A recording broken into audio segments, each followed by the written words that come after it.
하겠습니다. 할렐루야.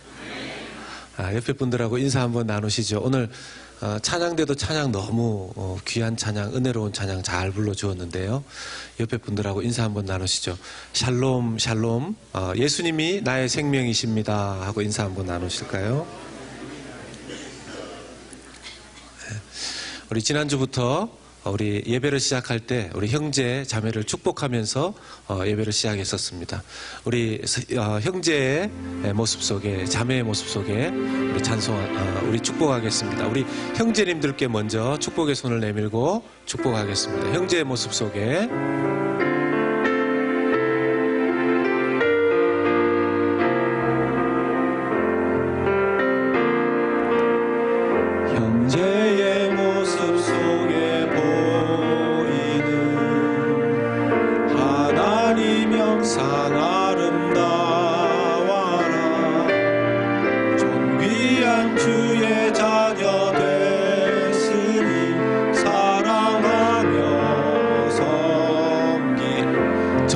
받았으니까 옆에 분들한테 자매의 모습 속에 보이는 하나님 영상 아름다워라. 존귀한 주의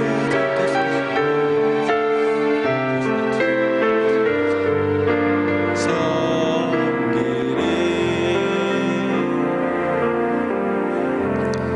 우리 연합의 가족들은 서로 늘 사랑하고 주 안에서 섬기는 귀한 믿음의 가족들 될 수 있기를 주님의 이름으로 축복합니다. 사람은 누구나 다 자기의 생명에 대한 애착이 있습니다. 누구라도 자기 생명을 소중하게 여기지 않는 사람이 없죠.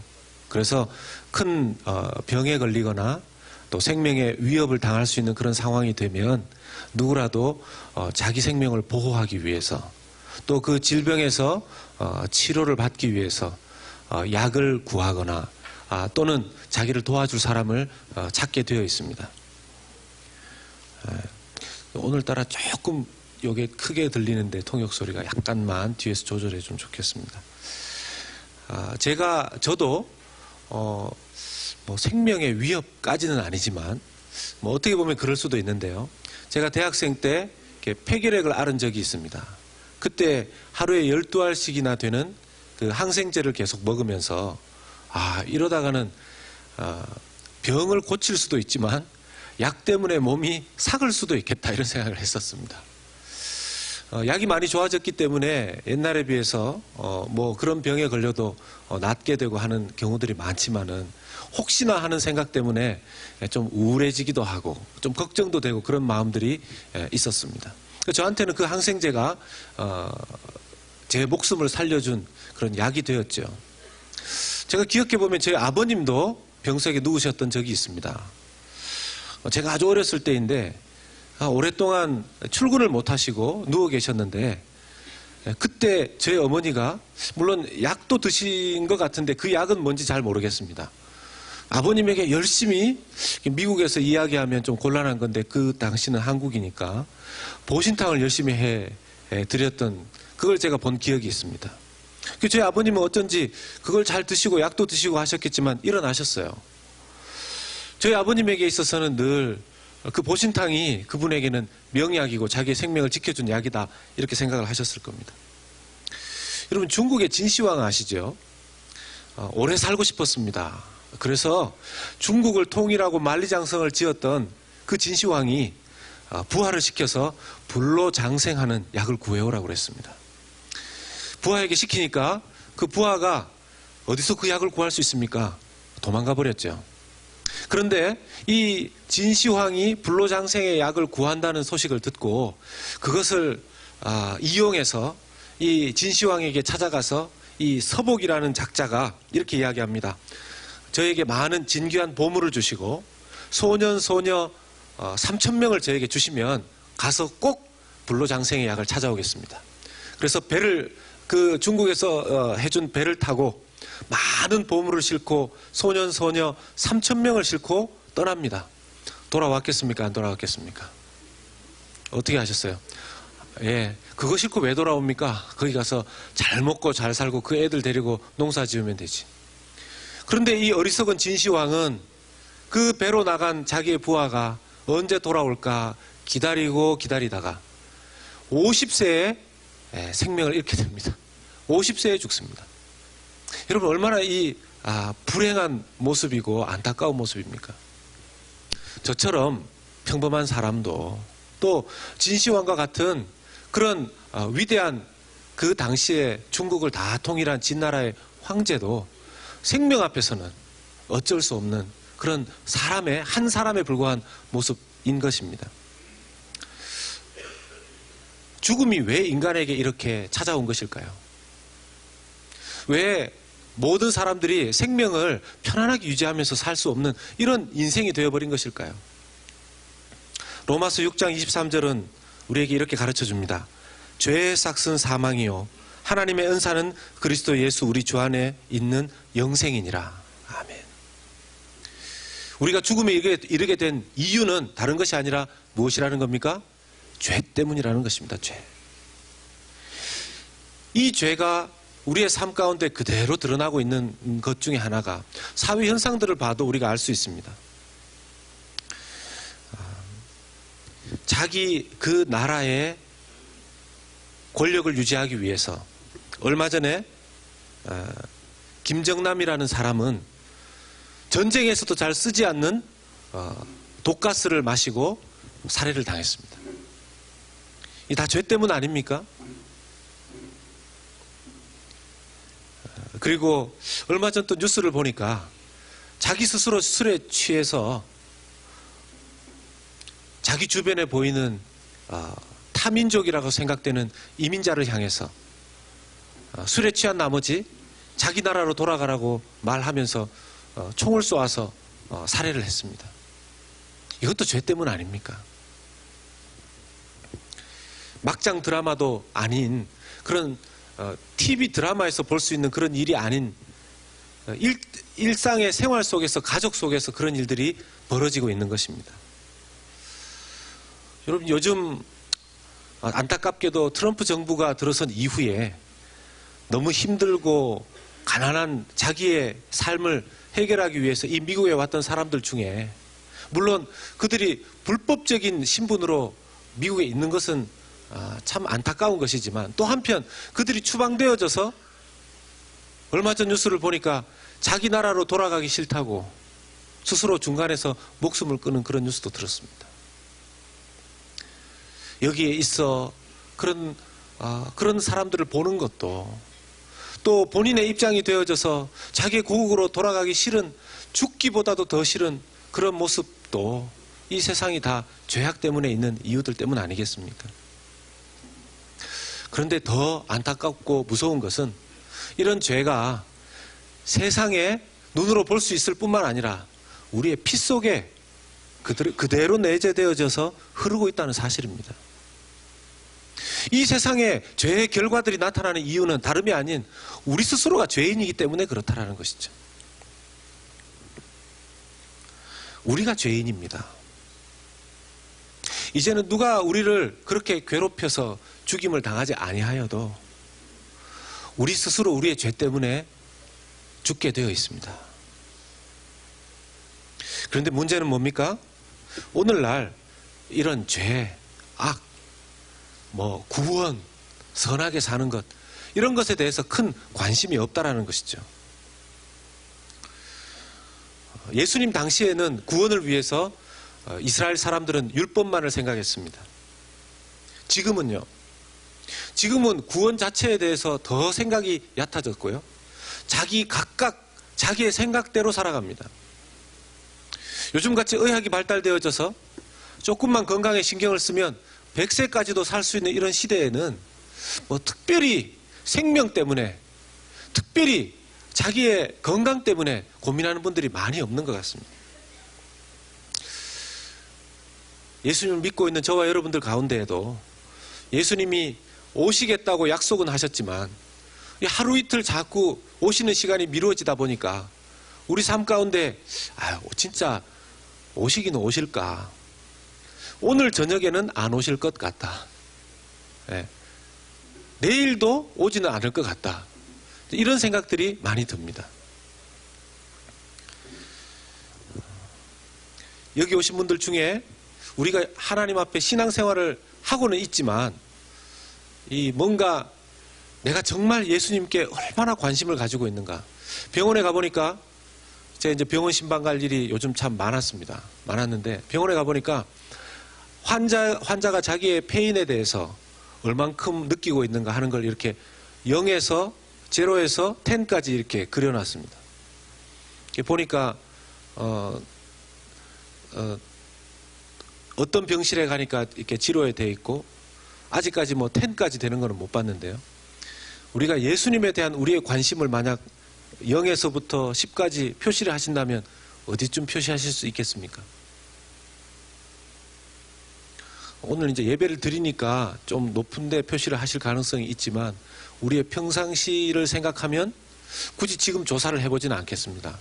서로 실망할 수도 있고 놀랄 수도 있기 때문에 또 좋은 결과가 나올 수도 있겠죠. 요즘 참 혼란스러운 시대 아닙니까? 다빈치 코드 나와서 예수님에 대한 의심을 더 증폭시키고 요즘 그 어느 때보다도 더 뜨고 있는 종교가 이슬람입니다. 오히려 기독교 숫자는 더 줄어든다고도 하죠. 크리스찬들은 신문에 나와도 크리스찬들이 나오는 신문의 뉴스거리는 별로 안 좋은 뉴스들도 많이 나옵니다. 이러다 보니 정말 하나님을 믿는 게 맞는가. 저 달나라에 이 토끼가 있다고 믿었던 그 시대에 지금은 달나라로 쉽게 이제 우주여행까지 갈 수 있는 그런 시대가 되었는데 차라리 과학을 믿지, 차라리 의학을 믿지 정말 하나님을 믿을 수 있는가. 이런 생각들이 우리에게 스쳐 지나갈 때가 참 많을 것입니다. 여러분들 중에서는 믿음을 지키기 쉽지 않으니까 그러면 아예 나는 안 믿는 사람들하고는 접촉도 안 해야 되겠다. 세상 뉴스는 아예 보지도 않아야 되겠다. 세상에 대해서 아예 관심을 끊어야 되겠다. 이런 생각을 하실 수도 있겠죠. 근데 그게 문제는 하나님 뜻이 아니라는 겁니다. 고린도전서 5장 10절의 말씀은 이 말은 이 세상에 음행하는 자들이나 탐하는 자들이나 속여 빼앗는 자들이나 우상 숭배하는 자들을 도무지 사귀지 말라 하는 것이 아니니 만일 그리하려면 어디로 가야 된다고요? 너희가 세상 밖으로 나가야 된단 말입니다. 어디 저 산으로 가서 여기 지금 이 캐롤톤에 교회를 우리 이 예배당을 만들어 놓고 신앙생활을 할 것이 아니라 저 어디 동굴이나 저 어디 산골짜기에 들어가서 신앙생활을 하면 우리 믿음을 지킬 수 있는가? 그렇지 않다라는 것이죠. 이런 사회 초현실적이고 초현대적이고 초과학적인 시대 속에서 우리 어떻게 신앙생활 할 수 있을까요? 오늘 말씀을 보면서 좀 살펴보고자 합니다. 첫 번째는 선입견을 가지고 내가 내 삶을 살아가고 있지 않는지 늘 살펴볼 필요가 있습니다. 우리가 선입견으로 세상을 살지 않도록 조심해야 된다는 것입니다. 여러분, 예수님이 그 당시에 있었던 사람에게는 아주 익숙한 누군가의 아들이었습니다. 어렸을 때부터 목수 요셉 그리고 그의 아내 마리아 그 장남인 예수를 어렸을 때부터 봐왔던 동네 사람들이 있었습니다. 그래서 어렸을 때부터 그 요셉을 볼 때에는 참 착하고 조용하고 부모님 말씀에 잘 순종하고 아버지를 도와주고 그리고 이 구약 율법의 책들을 열심히 공부하는 그런 소년이었고 또 청소년으로 또 시간이 더 지나서 청년으로 나이 30살이 될 때까지 그 모습을 봐온 동네 사람들이 있습니다. 그 사람들의 인간적인 눈에는 요셉의 아들 예수가 누군지 알고 있는데 갑자기 오늘 말씀해 보니까 41절의 말씀해 보니 자기가 하늘에서 내려온 떡이라고 그렇게 이야기를 합니다. 제가 이제 참 이 성경을 우리가 나눌 때 곤란한 것이 성경에는 떡이라고 나와 있는데 여러분들이 다 아시다시피 이스라엘에 무슨 떡이 있습니까? 빵을 얘기하는 거죠, 빵. 제 생각에는 이왕의 성경을 번역을 한국말로 하려면 빵으로 제대로 하시든지 영어 성경에는 브레드로 다 되어 있지 않습니까? 떡으로 계속 고쳐 넣으시는데 아마 떡을 좋아하시는 번역자들이신가 이런 생각도 들기도 하고요. 하여튼 빵입니다. 주 내용은 자기가 하늘에서부터 내려온 사람이라는 거죠. 아니 어린 시절부터 쭉 예수님의 모습을 아는데 갑자기 자기가 하늘에서부터 내려왔다. 이걸 어떻게 해석해야 되느냐는 겁니다. 그 동네 유대인들 주민들의 눈은 잘못된 것이 아니죠. 틀린 것이 아닙니다. 사람의 눈으로 봤을 때는 예수님을 그렇게 바라볼 수 있습니다. 그런데 더 중요한 건 뭡니까? 사람의 눈으로, 자기의 경험으로, 자기의 선입견으로만 사람을 보면 안 된다는 것이죠. 이런 경우들이 얼마나 많습니까? 여러분, 출애굽 시대 당시에 애굽에는 노예들이 있었습니다. 그때 노예로 지냈던 사람들은 다 이스라엘 사람들이었습니다. 그런데 애굽의 왕이, 바로 왕이 볼 때 이스라엘의 남자들이 굉장히 강한 거예요.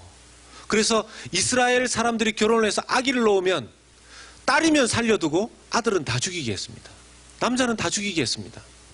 그때 한 아기가 태어났는데 출애굽기 2장 1절의 말씀을 보니 레위 가족 중 한 사람이 가서 레위 여자에게 장가들어서 한 아기를 낳았는데 아들이었습니다. 2절의 말씀에 보면 잘생긴 아들이었다고 그랬습니다. 인간의 눈으로 봤을 때는 이 아들 죽여야 되는데 어찌된 영문인지 그때 산파 역할을 했었던 사람들이 이 아들을 살려주었어요. 이 사람의 이름이 뭐냐 하면 모세였습니다. 이 모세가 누구냐? 여러분 아시겠지만 430년 후에 그러니까 애굽에, 이집트에 이스라엘 사람들이 들어가서 출애굽하기까지 430년 후에 그 백성들을 약 200만 정도의 남녀노소를 다 끌고 애굽을 탈출하는데 지도자로 역할을 한 모세가 바로 그 잘생긴 아기였습니다. 사람의 눈으로만 봤을 때 아기가 귀엽고 예쁘다. 그러나 애굽 왕을 두려워하여 그 아기를 죽였다면 어떻게 됐을까요? 이스라엘에 나중에 왕을 세우기 위한 때가 되었을 때 사울 왕이 실패하고 사무엘 선지자가 하나님 앞에서 새로운 왕을 세워야 된다는 이야기를 듣고 이제 베들레헴에 사는 이새의 집에 가게 됩니다. 이 이새라는 사람에게 가서 내가 당신의 아들들 중에서 다음 왕을 세워야 되겠다. 하나님께서 당신의 집 아들 중에서 왕이 난다고 하셨습니다. 그때 아버지 이새는 자기의 첫 아들부터 해서 데리고 나옵니다. 키가 컸고 용모가 준수했으며 힘도 아주 세게 보였고 전쟁터에 나갈 만한 사람이었죠. 사무엘이 보았을 때도, 선지자 사무엘이 자기의 눈으로 보았을 때에도 이 사람 정도면 왕이 될 수 있을 법하다 생각을 했습니다. 그런데 하나님이 아니라는 겁니다. 둘째 아들, 셋째 아들, 계속해서 아들을 데리고 왔는데 아니라는 거죠.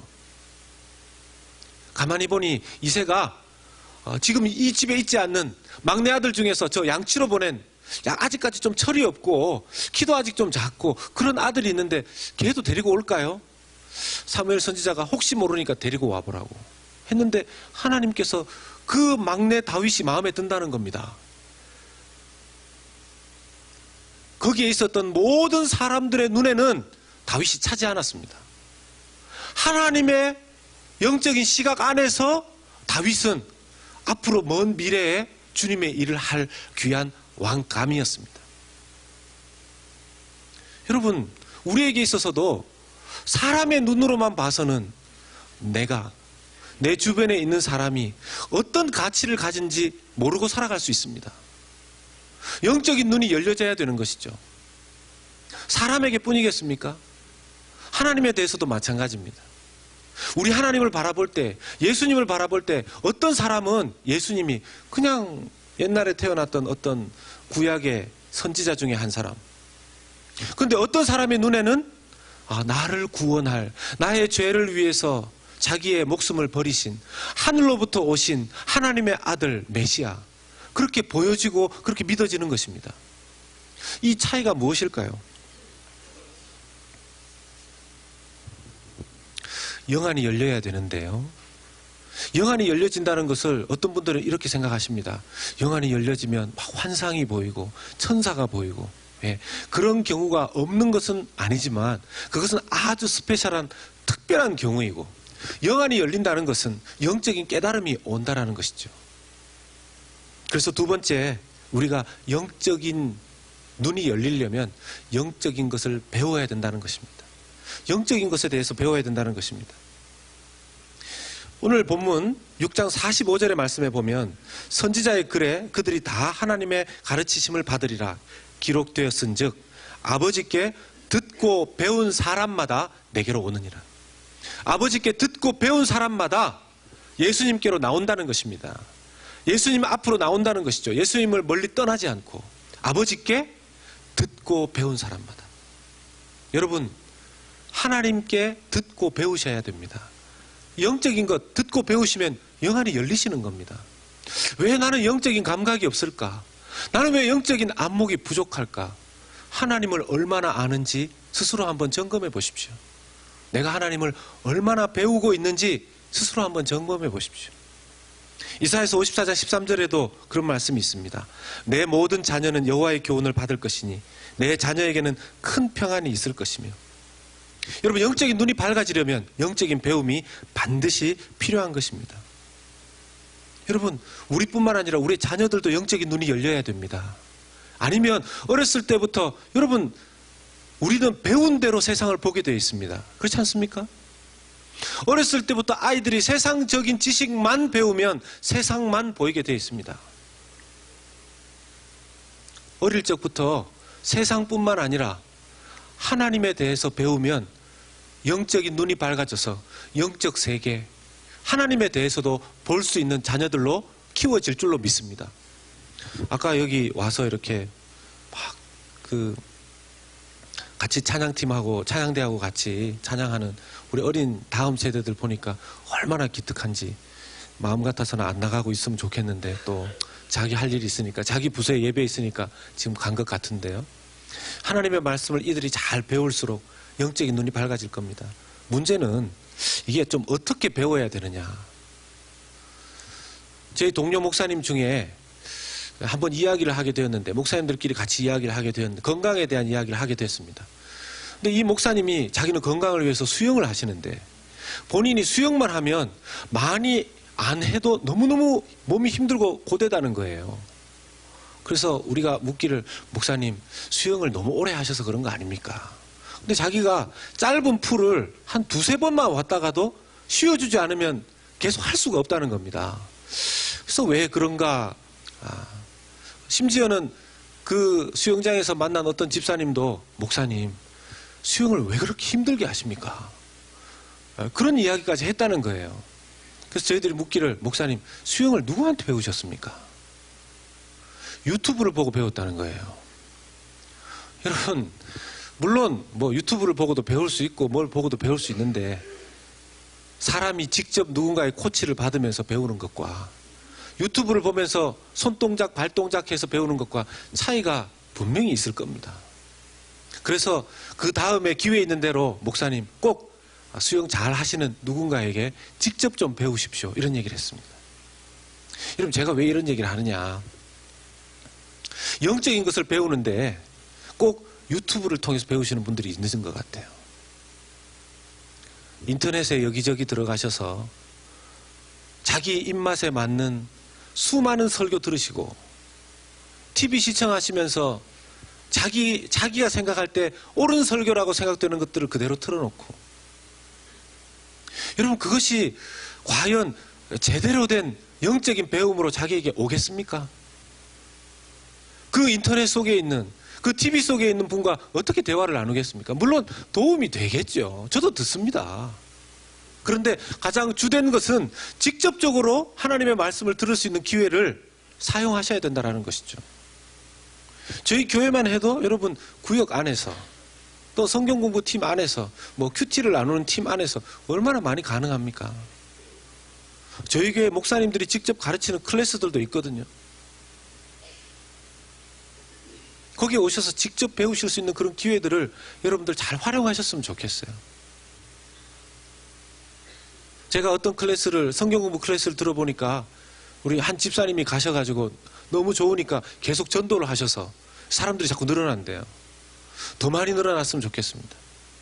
여러분, 좀 교회 오실 때 조금 일찍 오셔서 성경공부 팀에도 들어가시고 기도팀에도 좀 들어가시고 예배 마치시고 식사하고 나신 다음에도 그냥 바로 가지 마시고, 또 구역 모임이 있으면 구역 모임에도 좀 참석하시고,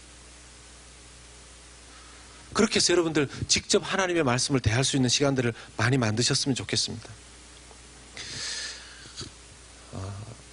이렇게 해서 우리가 예수님을 믿는 믿음의 영적인 눈이 계속 열리게 될 때, 정말 예수님이 나의 생명이구나, 예수 생명이 내게 있어야 내가 영생을 누리는구나, 자연스럽게 깨달을 수 있게 될 것입니다. 마지막으로 생명의 예수님을 믿고 그 영생의 기쁨을 누리는 우리의 신앙생활을 해야 될 것입니다.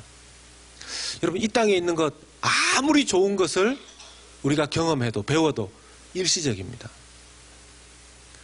이스라엘 사람들은 유대 광야에서 하나님이 직접 제공하시는 만나를 먹었지만 그 만나조차도 일시적이고 임시적인 것이었습니다.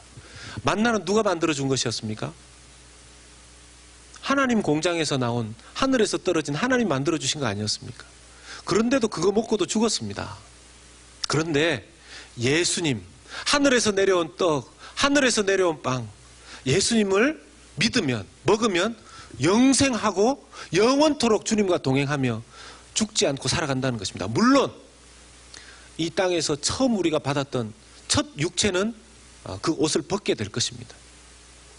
그러나 우리의 영혼은 주님과 함께 영원히 살게 될 것이며, 때가 되면 주님께서 완전한 육체를 회복시켜 주셔서 주님과 영원히 살게 될 줄로 믿습니다. 여러분, 저와 여러분들에게 그런 소망이 있으십니까? 예수님이 정말 나의 생명의 예수님이시고 그분이 내게 영생의 약속을 허락하셨다는 걸 정말 믿으십니까? 그걸 정말 믿으신다면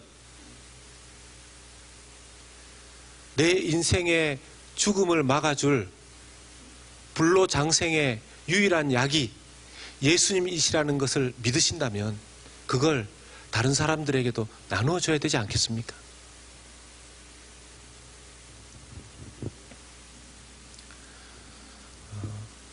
휘튼 대학을 수석으로 졸업했던 짐 엘리엇이라는 사람이 있습니다.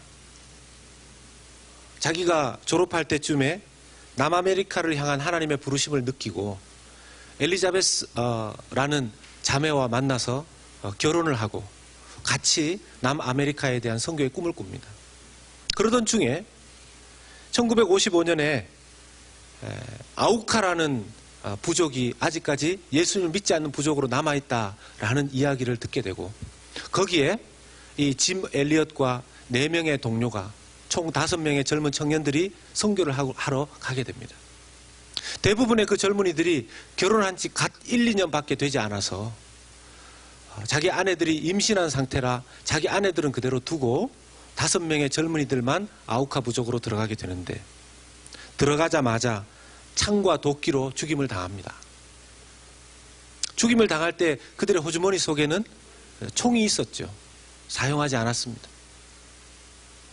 이 소식을 들었을 때 그의 나이가, 짐 엘리엇의 나이가 29살이었습니다. 당시 미국에는 떠들썩하게 신문에 라이프지와 타임지에 이런 기사가 쓰여졌습니다. 이 얼마나 불필요한 낭비인가. 왜 장래 유망한 젊은이들이 남미까지 가서 제대로 일도 못하고 개죽음을 당해야 되는가. 이런 기사의 내용이 실렸습니다. 이때 짐 엘리엇의 아내인 엘리자베스는 그 기자에게 낭비라니요. 제 남편은 어렸을 때부터 이 순간을 위해서 준비했던 사람입니다. 제 남편은 이제야 그 꿈을 이룬 것입니다. 엘리자베스는 그 후에 남편의 일기와 글을 모아서 책을 펴냈습니다. 그 책 제목이 전능자의 그늘입니다. 그 책 일부에 짐 엘리엇의 어렸을 적 기도, 또 그의 마음의 소원이 기록되어 있습니다. 그 중에 일부분을 말씀드립니다. 하나님, 제가 감히 하나님께 기도합니다. 이 부족한 나의 나무 토막 같은 인생에 주여 불을 붙여 주소서. 제가 주를 위해 탈 수 있도록 나의 삶을 주께서 소멸시키십시오. 이 몸은 주의 것입니다. 나는 오래 사는 것을 원하지 않습니다. 완전하고 풍성한 삶을 원합니다. 바로 주님처럼 말입니다. 그러면서 그가 아주 유명한 말 남겼습니다. 결코 놓치지 말아야 하는 것을 얻기 위해 언젠가는 놓아야 할 것을 포기하는 사람은 현명한 사람이다. 자기는 예수 생명을 얻어 영원한 생명, 이터널 라이프를 얻었기 때문에, 그것을 계속 자기는 붙잡을 수 있기 때문에 이 땅에서의 일시적이고 임시적인 것들은 언제라도 놓을 수 있다라는 것입니다.